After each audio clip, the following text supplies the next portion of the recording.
Can you add me to the list, please? I've already been to 4 hospitals. A woman suddenly burst into the office. Crying, she begged the doctor to save her child. What exactly happened?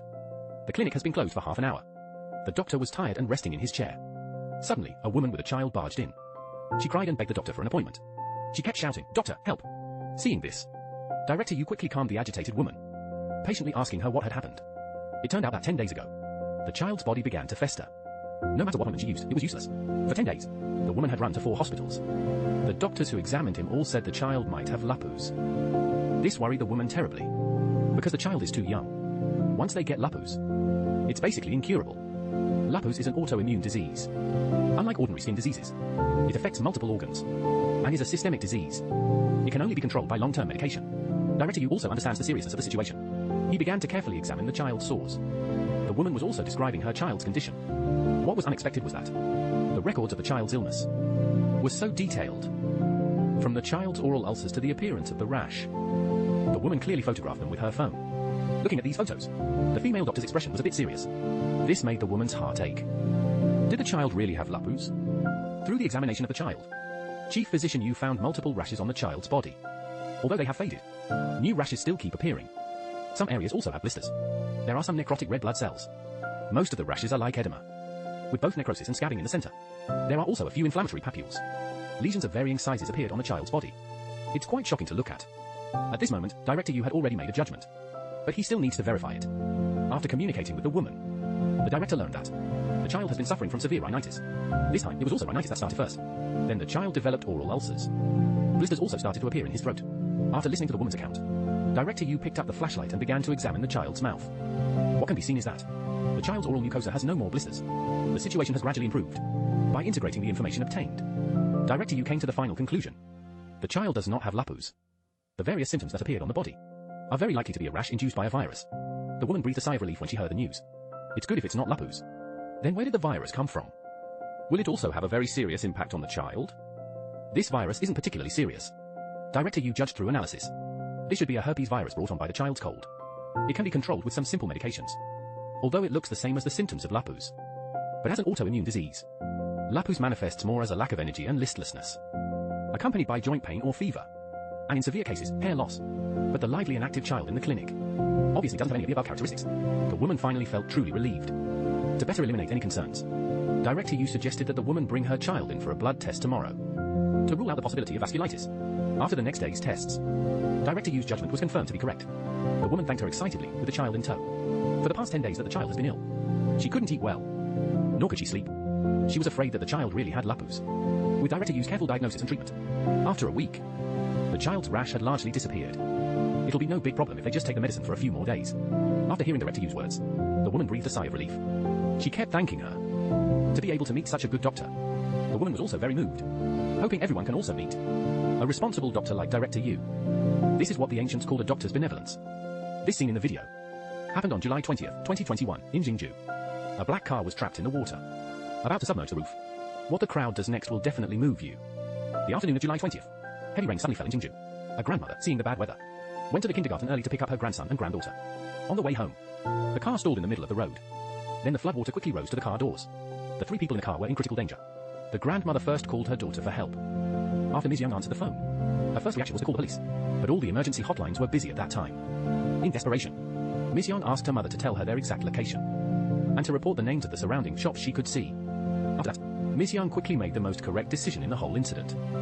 She used food delivery search and review software. The first person to be contacted was the phone of Liu Lianmen, the owner of a convenience store. At this time, Liu Lianmen was in another shop a few kilometers away. Paisan realized the urgency of the situation. He immediately dialed the phone of the nearby hotel. Someone in a car in the middle of the road at the door needs help. Hurry up and save them. Li Kunpeng, the hotel owner who answered the phone, looked out. He saw a black car about to be submerged. Only the upper half of the window was exposed. At this time, Li Kunpeng had only one goal in mind: to quickly break the window and save the people. The first to go out to rescue people was Li Kunpeng and Wang Jile, who had just turned 18. In a panic, they couldn't find any tools, so they grabbed a kitchen knife and rushed over. He made a phone call to a big brother next door. Then he told me. He said there were people in the car. Go and take a look. Then I saw a knife beside me. Then I went with the knife and swam over. Then I swam over and started smashing the glass. Then the neighbors all came down. From me, I went over and rescued them. It took a total of 15 minutes. Li Kuanping did his best, clenching the kitchen knife in one hand, swimming with difficulty towards the private car submerged in the floodwater. As he approached the car, Li Kuanping looked through the car window. He saw the elderly person inside the car pulling two children, waving at him. The water inside the car had reached the children's necks. Anxious, Li Kuanping grabbed the kitchen knife and slashed at the front car window. However, it was of no use. He climbed to the roof of the car and hacked at the sunroof, but still couldn't break it. Seeing someone trapped, many people joined the rescue effort. They include the noodle shop owner nearby, property security guards, bar staff, and passers-by. The noodle shop owner, Li Xiong, heard the call for help. Without much thought, he grabbed a sledgehammer from his shop and rushed over. He climbed onto the car roof, starting to smash the sunroof. The water is already very deep at this point. The water in the car is almost up to the children's throats. The children are tilting their heads, pressed against the roof to breathe. Li Xiong worries that if the sunroof is broken, the glass will fall down and injure the children. So, he changed to smashing the glass of the left rear door instead. After a few smashes, two fist-sized holes appeared. Then reached his hand into the hole and pulled the glass window off. Pulled the three people out of the water. At this moment, Li Xiong realized that his hand had been injured while smashing the glass just now. Blood was gushing out. Two children. And an adult. He first. The two of us together. I can't swim. He can swim. Then he swam. He's faster than me. I'm still a student. I'm only 18 this year. There was no hesitation then, in the car. Really thought about going to save her. Dense, heavy raindrops. Like gravel falling from the sky. It's blinding. Wang Jilei was trembling uncontrollably. His teeth were chattering. Li Xiong's wound was still bleeding. Ling Longfei, the owner of a hotel nearby, rushed over, carrying a large blue bucket. Worried about the children swallowing water, the boy was put into the bucket and escorted to safety by 3 rescuers. Then the girl. He huddled in the bucket. 5 brave people escorted him. Finally, everyone successfully rescued the grandmother. After this rescue, Li Kuanping then remembered that he couldn't swim, and only one of the 3 computers in his hotel had been moved. He was a little scared, but didn't regret it at all. Wang Jilei said, when rescuing people, they didn't even consider the danger, nor did they have concerns, thinking only of saving people. He also said he wasn't even 18 years old. He even couldn't swim at all. At that time, 6 or 7 adults were standing on the small car roof, surrounding the 2 children in the very middle. Someone even held up a large red umbrella for the children. This scene was like an island in the vast ocean. But this island fills us with strength and hope. It was this torrential rain that made us reevaluate the many ordinary people around us, who did extraordinary things. This is true love in the world. Let's give a thumbs up to these unsung heroes. Don't you have a penny? Look at that car in the front and the back. Why not? Don't you even have 14 yuan? Without, lying on the hospital bed, Xiao Liu's expression is painful. Her palm was wrapped in thick gauze. Blood was constantly seeping out. Xiao Liu now urgently needed to register for treatment. But his family didn't even have 14 yuan. This stunned the nurses present. In order to register the patient as soon as possible, the hospital decided to use emergency funds to lend to them. No matter what, saving lives is an important thing. But when the payment office asked for the ID number, none of the family members present remembered. The nurses were at a loss. They couldn't have imagined. The family in front of them didn't even have 14 yuan. And they couldn't even remember their own ID numbers. Meanwhile, on a makeshift hospital bed nearby, the injured Xiao Liu was already in critical condition. Under duress, the nurse brought them to the doctor. From the patient to the family, no one remembers the ID number. Such a strange thing. The doctor has also never heard of Xiao Liu. At this moment, because of excessive blood loss, he has already fallen into a coma. But without registration procedures, the hospital won't have the patient's basic information. Then there's no way to examine Xiao Liu, let alone surgery. But the family doesn't understand the doctor's predicament. They just think it's because they can't afford the medical fees that the doctor won't treat Xiao Liu. So, with neither the doctor nor the patient understanding each other, can Xiao Liu be successfully treated? Watching Xiao Liu's hand bleed continuously, even though he's tough on the outside, the doctor still softens. Treating the sick and saving people has become an instinct. No one wants to watch a patient die. Faced with such a family, the doctor was also helpless. He paid for their registration fee out of his own pocket. Then he immediately treated Xiao Liu. The moment he removed the gauze, all the doctors present gasped. 31-year-old Xiao Liu is a worker. Because of an operational error, his hand was sawed by an electric saw. The palmar side was completely missing. His fingers were also hanging on his palm, on the verge collapse, looking at Xiao Liu's bloody, mangled hand. The doctor told the family that it was very likely they couldn't save the hand. Xiao Liu's wife, however, didn't understand at all after hearing this. It turned out that the family had been transferred from another hospital. When Xiao Liu had just had the accident, they sent him to a local hospital. They had already signed a consent form for an amputation, but on the operating table, the doctor found that 2 fingers could still move. So he told them to transfer hospitals immediately. This hospital can save Xiao Liu's hand.